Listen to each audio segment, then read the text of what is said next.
안녕하세요. 오늘은 몸이 되살아나는 장습관이라는 책을 소개해 드릴까 합니다. 지은이는 김남규 박사님이시고요.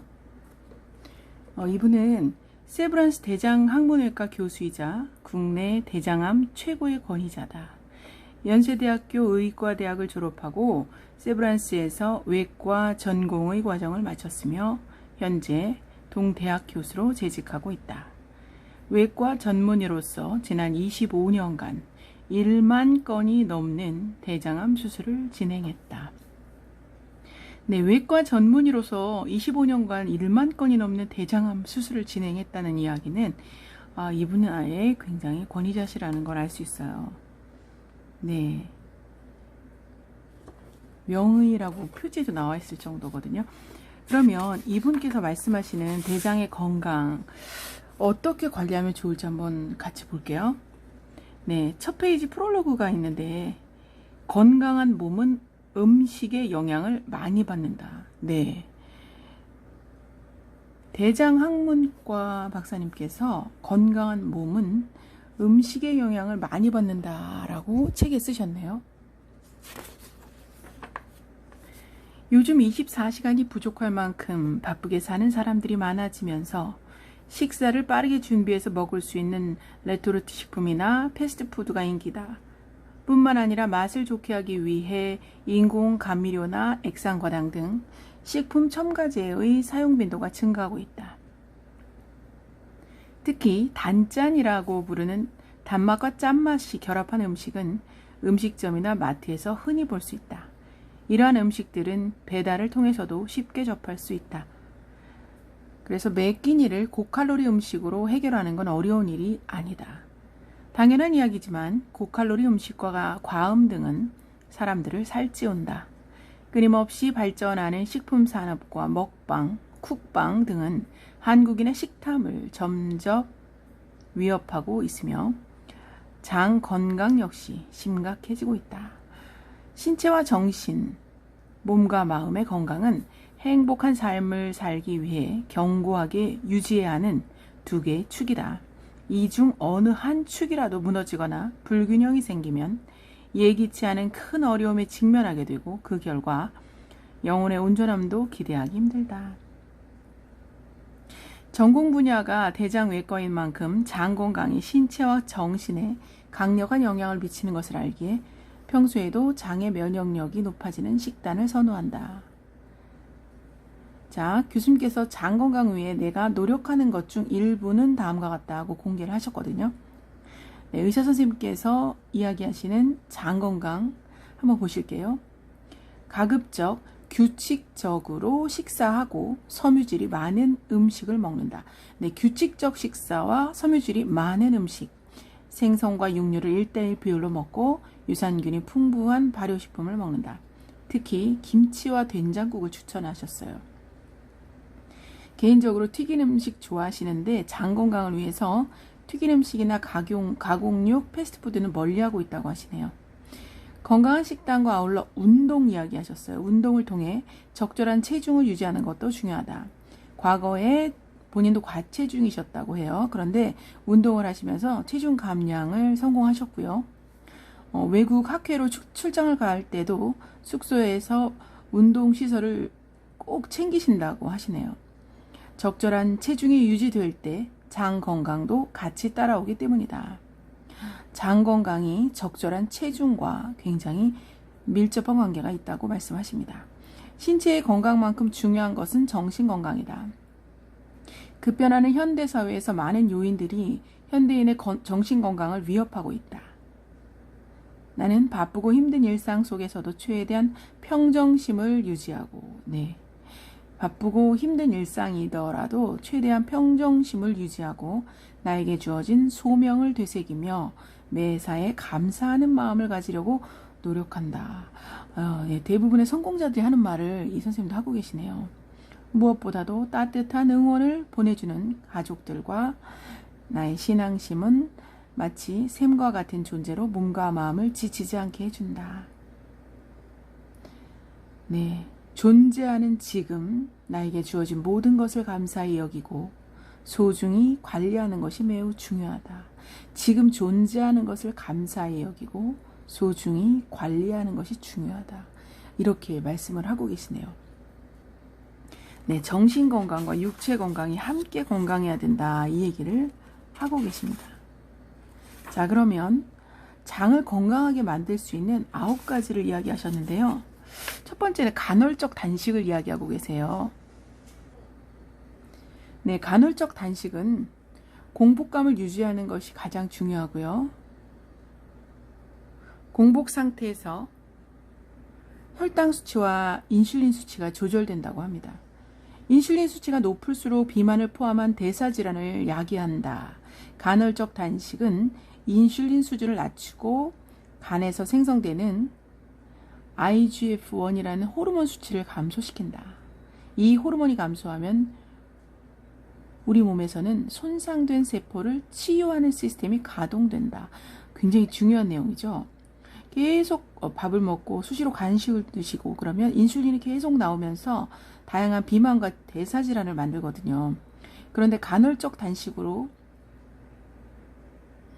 공복감을 만들게 되면 인슐린 수치도 낮아질 뿐 아니라 이 호르몬이 감소하면서 우리 몸에서 이렇게 손상된 세포를 치유하는 시스템이 가동이 된다는 거예요.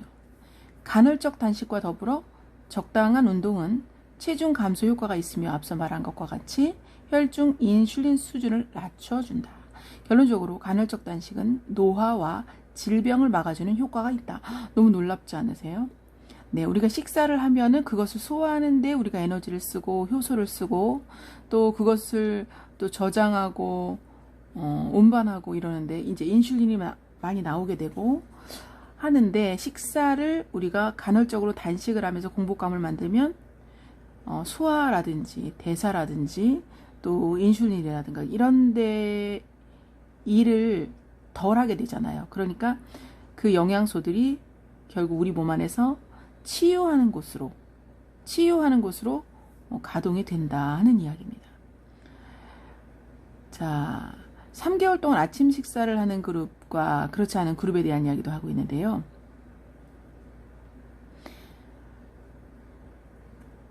아침 식사를 하지 않은 그룹보다 아침 식사를 하는 그룹이 당화 혈색소가 잘 조절된다고 합니다. 공복 혈당도 더 많이 감소한 것으로 나타나는데요. 그 이유가 여기 나와 있거든요. 당뇨병 없는 성인 6,731명의 식습관과 공복 혈당장의 관계를 분석을 했는데 건강한 사람이라도 아침 식사를 자주 거르면 공복 혈당 장애가 올 가능성이 1.3배가 높았다고 해요. 공복 혈당 장애는 당뇨병의 전 단계를 할 수 있으므로 아침 식사를 자주 거르면 당뇨병 발생 위험이 높아진다고 하네요. 아침 식사가 기억력과 집중력, 학습 능력, 문제 해결 능력을 향상시켜준다고 했고요. 특히 만성 피로에서 시달리는 직장인들이나 학습 능률을 올려야 하는 학생들은 아침 식사를 통해서 뇌에 영양분을 공급해야 한다 이렇게 나와 있네요. 뇌는 탄수화물을 통해서 얻을 수 있는 포도당만을 흡수한다고 알려져 있기 때문에 탄수화물의 섭취는 매우 중요하다. 그리고 적절한 생활 속의 운동이 필수다 이렇게 나와 있고요. 간헐적 단식과 운동을 병행한 그룹, 그리고 간헐적 단식을 한 그룹, 그리고 운동만 한 그룹, 이렇게 세 그룹으로 나누어서 8주 동안 변화를 관찰했을 때 단식을 하든 운동을 하든 체중은 줄었다고 합니다. 그리고 운동을 한 그룹이 근육량 손실이 적었다고 하네요. 또 단식과 운동을 병행한 그룹만 인슐린 저항성, 중성 지방 등 대사지표가 개선됐다고 합니다.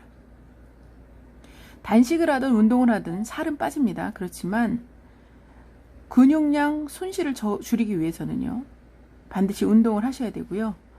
또 인슐린 저항성이나 대사증후군이나 이런 개선을 원하신다면 반드시 운동과 간헐적 단식을 병행하셔야 한다는 이야기입니다. 몸에 좋은 콜레스테롤인 HDL, 우리가 보통 고밀도 콜레스테롤이라고 하는데요. 이것도 운동을 한 그룹에서만 증가했다고 하네요.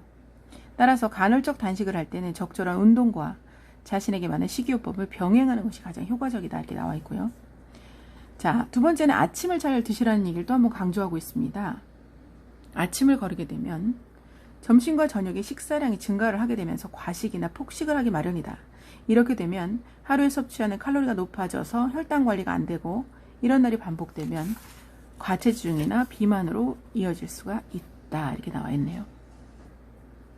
또한 야식을 먹는 습관은 간을 무리하게 만들어서 피로가 생길 뿐만 아니라 아침에 공복감이 생기지 않아 결식하게 만든다. 네, 밤에 많이 드시고 주무시면 아침에 배가 안 고프겠죠. 그렇게 되면은 아침을 또 굶게 됩니다. 자, 그래서 저녁을 조금 일찍 드시고 군것질 안 하고 자면 자연히 아침에 배가 고프니까 아침을 챙겨 먹게 되고요. 그러면 아침 식사로 몸의 세포가 깨어나면서 느슨해져 있던 장의 연동 운동도 활발해지고, 네. 그렇게 되면 아침을 드시고 나서 배변 욕구가 일어나게 되고요. 변비로 고민하는 사람들에게 건강한 아침 식사를 권하는 것도 이러한 이유라고 합니다. 세 번째, 장 속에 변이 오래 있어도 될까? 이렇게 나오네요. 변이 장점막에 오래 노출되면 좋을까요? 어린아이 때 아이들이 기저귀를 차고 있을 때 변을 본 상태에서 계속 있다 보면 어떻게 되나요? 변이 피부에 닿았을 때 피부가 이렇게 빨갛게 부어오르기도 하죠. 그런 것처럼 변이 장 점막에 오래 노출되었을 때 가스도 많이 발생을 해서 그 가스 때문에 혈액이 탁해지거나 머리가 아프거나 그럴 수도 있겠지만 장 점막 자체도 손상을 입을 가능성도 높아지겠죠. 만약 대변에 발암물질이 있었다 그러면 빨리 몸 밖으로 배출하면 어때요? 대장 점막과의 노출 시간이 줄어드니까 그만큼 대장을 보호할 수가 있겠죠. 그러니까 장 속에 나쁜 물질이 들어있다고 해도요, 빨리빨리 배출을 하면 그나마 우리 장에 주는 나쁜 영향을 막을 수가 있다는 이야기입니다. 장 속에 변이 계속 오래 머물러 있다는 얘기는 쓰레기가 집안에서 오랫동안 썩고 있다는 이야기랑 비슷하다고 보시면 됩니다. 그래서 우리가 배설물은 가능한 한 오래 머물러 있지 않도록 빨리빨리 잘 배출될 수 있도록 하는 것이 장에게는 유리하겠죠. 한 대규모 전향적 연구에서 대장암과 배변 횟수는 상관관계가 없다고는 했는데 다만 어떤 약품을 복용했을 때 그럴 때는 대장암 위험도 높아질 수 있다 이런 이야기가 나오고요. 먹고 배설하는 자체가 굉장히 중요합니다. 또 자세도 중요하다고 나오네요. 그리고 장이 건강하면 피부도 좋다 이렇게 나와 있어요. 장내 미생물의 균형이 깨지면 면역력이 떨어지고요. 이는 피부 면역 질환 중 하나인 아토피성 피부염과도 관계가 있다고 합니다. 평소 식사 습관이 장내 미생물 균총에 영향을 많이 미친다는 연구에 의하면요. 단백질과 동물성 지방을 많이 먹는 사람은 장내에 병원성을 가질 수 있는 박테로이데스, 이름이 박테로이데스, 이것이 주종을 이루고 있고요. 섬유질을 많이 먹는 사람은 장내의 유익균인 프리보텔라가 주종을 이룬다고 합니다. 예, 아토피성 피부염을 앓고 있는 사람은요, 장내에 클로스트리디움과 같은 유해균 비율이 높고 장내 미생물의 다양성이 떨어진다고 합니다. 사실 우리가 식이섬유라고 해서 채소나 과일을 되게 다양한 종류를 드시게 되면 장내의 유익균들도 다양성이 생기면서 다양한 좋은 물질도 만들고 또 독성 물질도 분해하는 효과가 나타나거든요. 그런데 우리가 현대인들이 인스턴트 식품 같은 거 많이 먹게 되면서 우리가 먹는 음식물이 다양성이 떨어지다 보니까 뭐 예를 들면 치킨 피자 햄버거 라면 뭐 이런 식으로 드시면은 장내 미생물은 굉장히 단순하면서도 나쁜 유해균들이 들어갈 가능성이 높죠. 그렇게 되면은 장에서 도움이 되는 물질이 생성되지 못하겠죠. 그럼 결과적으로 장벽에 염증과 균열이 생기고 그 틈을 통해서 유해 물질이 체내로 들어와서 강력한 면역 반응을 발생할 수 있다는 겁니다. 따라서 다양한 식이섬유가 포함된 식품을 섭취하는 것, 그래서 장내에 다양한 유익균이 살 수 있도록 해야 된다는 겁니다. 우리 장 속에 다양한 유익균이 많이 살게 하려면 그 유익균이 잘 살아갈 수 있는 먹이인 식이섬유를 많이 넣어주셔야 한다는 겁니다. 장내 미생물 환경을 좋게 하면 자연히 아토피나 피부 질환에서 벗어나서 피부 미인이 될 수 있다 이렇게 나와 있죠. 네, 장 마사지도 나오고 있는데요. 장 마사지도 적절하게 하는 건 도움이 된다라고 얘기해 주시고요. 또 달고 맵고 짠 음식이 변비를 부른다고 하네요. 달고 맵고 짠 음식. 그리고 변비를 앓는 사람들을 보면 대부분 정상인보다 당류를 많이 드시고요. 그리고 짜고 매운 음식을 많이 드시고 식품군도 다양하지 않았다고 합니다.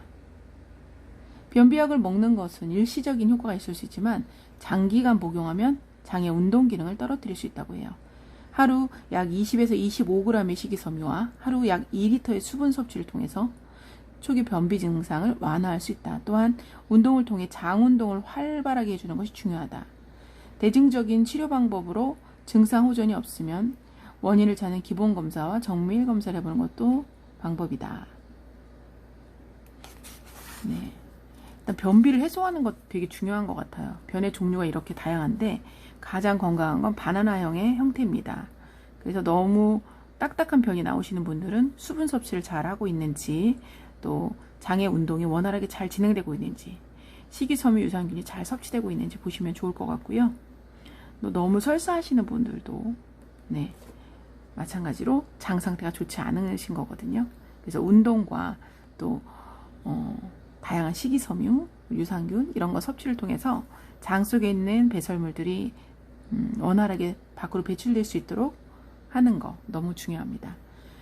그리고 장 건강을 해치는 발암물질 3가지 이렇게 나와 있는데요. 탄 음식, 특히 육류와 단백질 지방이 타면서 1급 발암물질이 생긴다고 합니다. 그런데 이때 만들어지는 게 바로 벤조피렌이라는 물질인데요. 삼겹살과 같은 고기를 구울 때만 생기는 게 아니라 지방이 들어있는 식품을 불에 구우면 쉽게 생기는데, 벤조피렌에 노출이 될 경우에 적혈구가 파괴가 되면서 빈혈이 생길 수가 있고요. 면역력 저하도 생길 수 있다고 합니다.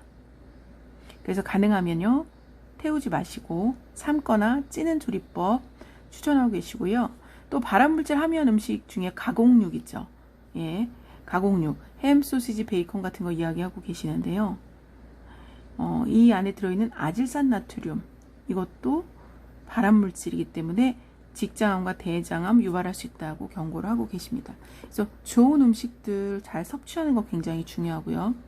그리고 늙지 않는 식사법 2가지 얘기하고 계십니다. 2가지 뭘까요? 하나는 소식입니다. 네, 소식을 하면 체내에서 남는 에너지가 줄어서 지방이 쌓이지 않고요. 또한 탄수화물 섭취량도 줄어들기 때문에 급격한 혈당 변화도 줄일 수가 있습니다. 이러한 대사 변화는 체중 조절에 도움을 주며 특히 복부 비만을 예방해 준다. 소식은 궁극적으로 대사질환 발병률을 낮춰준다. 적게 드시면 대사질환의 발병률을 낮춰준다고 하네요. 또 채소를 드시는 게 중요하다고 합니다. 채소는 대부분이 식이섬유와 수분, 비타민으로 이루어져 있다. 식이섬유는 대장 내 유익균의 생장을 돕고 대장에 축적되는 노폐물을 빠르게 배출시킨다. 너무 중요하네요. 그죠? 노인에게 부족한 수분을 채워 채소 위주의 식사가 이제 수분 보충도 해주는 역할을 해준다고 합니다. 이외에 비타민과 항산화 기능을 가진 식품은 노화의 주요 원인인 활성산소도 제거해준다고 합니다. 그래서 소식과 채식 2가지가 바로 늙지 않는 식사법이고요. 여기에 적당한 운동까지 딱 곁들여 주시면은 너무 중요하죠. 운동은 체내 에너지를 생성하는 세포기관인 미토콘드리아의 수를 증가시킨다고 합니다. 그래서 미토콘드리아 내에는 노화 억제 유전자로 잘 알려진 시르투인이라는 게 있는데요. 활성산소가 이 시르투인의 발현을 억제하는 데 반해 채소의 항산화 물질은 시르투인의 활성화를 돕는다고 합니다.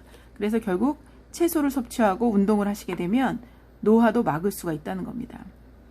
또한 30% 정도로 칼로리를 제한한 시기를 먹은 쥐의 줄기세포는 어린 쥐의 줄기세포와 비슷한 기능을 수행했다고 합니다. 칼로리 제한을 강하게 하면 몸에서는 또 케톤체가 생성되는데, 케톤체는 포도당 대신 체내에서 에너지를 생성합니다. 특히 케톤체 중 베타 하이드록시 뷰티레이트는 혈관 상피세포에서 노화를 막는 단백질과 결합해 혈관을 젊게 해준다고 하네요. 그래서 여러분이 소식을 하고 채식을 하고, 네, 소식을 하고 채식을 하고 다양한 채소, 식이섬유를 충분히 드시면서 운동까지 병행해 주신다면 노화까지도 막을 수 있다라고 나오고 있습니다. 이 책을 보시면요, 장이 왜 중요한지, 또 장 내 세균이 어떤 역할을 하는지, 어떤 식사가 장을 망가뜨리는지, 네, 명의가 알려주는 대장암의 모든 것. 네, 대장에 대한 건강에 관심이 있으신 분들은요, 이 책을 한번 꼭 읽어보시기를 강력히 추천드립니다. 감사합니다.